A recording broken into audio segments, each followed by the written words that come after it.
بسم اللہ الرحمن الرحیم ان الحمد للہ والصلاة والسلام علی رسول اللہ اما بعد۔ سوال کیا گیا ہے کہ جب ہم تشہد میں بیٹھتے ہیں، التحیات جسے ہم کہتے ہیں، نماز میں سجدے کے بعد تشہد میں ہم بیٹھے ہیں، تو انگلی کو جب ہم نے حرکت دینی ہے تو وہ حرکت مسلسل ہونی چاہیے یا وقفے وقفے سے ہونی چاہیے؟ دیکھیے، تشہد میں جب ہم بیٹھتے ہیں، نبی کریم صلی اللہ علیہ وسلم کی جو تعلیم ہم تک پہنچی ہے، دو چیزیں ہیں تشہد میں۔ ایک ہے اشارہ، اشارہ کہتے ہیں انگلی کو کھڑا کر لینا، یہ اشارہ ہے۔ جیسے ہی آپ تشہد میں بیٹھیں گے، نبی کریم صلی اللہ علیہ وسلم کی تعلیم یہ ہے کہ آپ اپنی انگلی کو اٹھا لیں گے، اشارہ شروع کر دیں گے۔ بہرحال جیسے ہی آپ سجدے سے اٹھے ہیں، تشہد میں بیٹھے ہیں، فوراً اشارہ یعنی انگلی کو آپ اٹھا لیں گے۔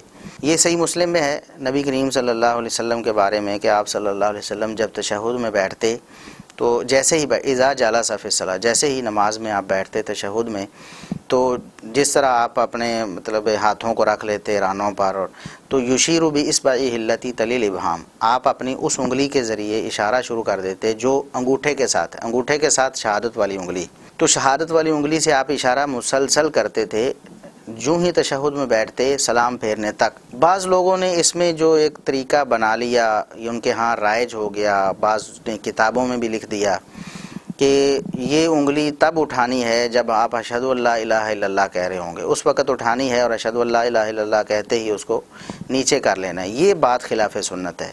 نبی کریم صلی اللہ علیہ وسلم کی صریح اور واضح احادیث ہیں کہ جیسے ہی آپ تشہد میں بیٹھتے، التحیات شروع کرتے، تو آپ فوراً اپنی انگلی کو اٹھا لیتے۔ پورے تشہد میں آپ صلی اللہ علیہ وسلم کا یہ عمل تھا، اور کسی بھی حدیث سے قطعاً یہ ثابت نہیں ہے کہ آپ صلی اللہ علیہ وسلم تشہد میں التحیات میں اشہد ان لا الہ الا اللہ پر انگلی اٹھاتے ہوں۔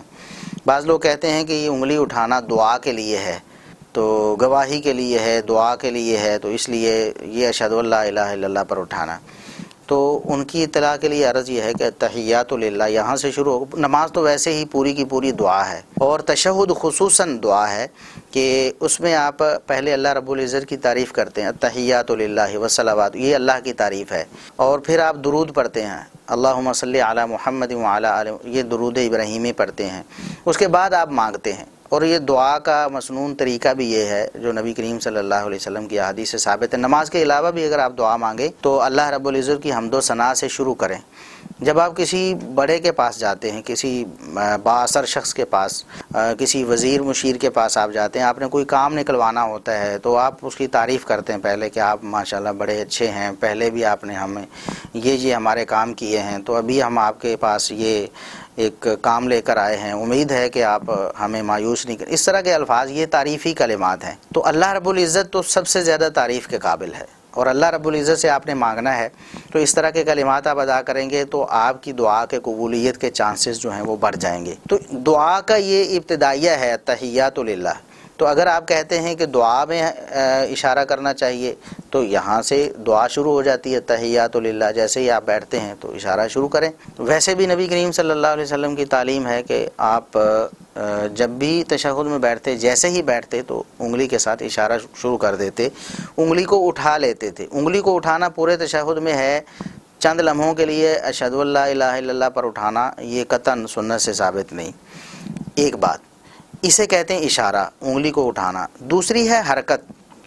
نبی کریم صلی اللہ علیہ وسلم سے حرکت دینا بھی ثابت ہے اور حرکت نہ دینا بھی ثابت ہے، یعنی بعض اوقات نبی کریم صلی اللہ علیہ وسلم نے حرکت دی اور بعض اوقات نہیں دی۔ سنن نسائی میں جو حدیث ہے سیدنا وائل بن حجر رضی اللہ عنہ سے، وہ کہتے ہیں کہ میں نے نبی کریم صلی اللہ علیہ وسلم کو دیکھا کہ آپ صلی اللہ علیہ وسلم یحرکھا، اپنی شہادت والی مبارک انگلی کو آپ حرکت دے رہے تھے تشہد میں، جبکہ سیدنا عبداللہ بن عمر رضی اللہ عنہما سے الثقات ابن حبان میں جو روایت ہے اس کے الفاظ ہیں کہ لا یحرکھا، نبی کریم صلی اللہ علیہ وسلم اس انگلی کو حرکت نہیں دیتے تھے۔ تو دونوں احادیث دونوں صحیح ہیں، دونوں صحابہ نے نبی کریم صلی اللہ علیہ وسلم کو دیکھا ہے۔ اس کا مطلب ایک تو یہ ہو سکتا ہے کہ کسی نماز میں آپ صلی اللہ علیہ وسلم حرکت دیتے تھے اور کسی نماز میں نہیں دیتے تھے۔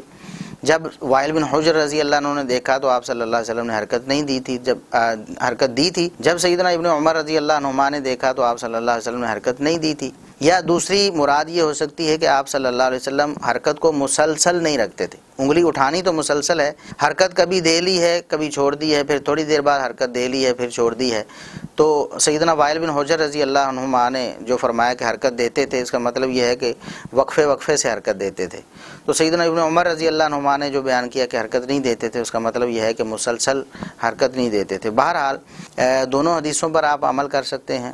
حرکت آپ دے لیں تب بھی ٹھیک ہے، نہ دے لیں تب بھی ٹھیک ہے.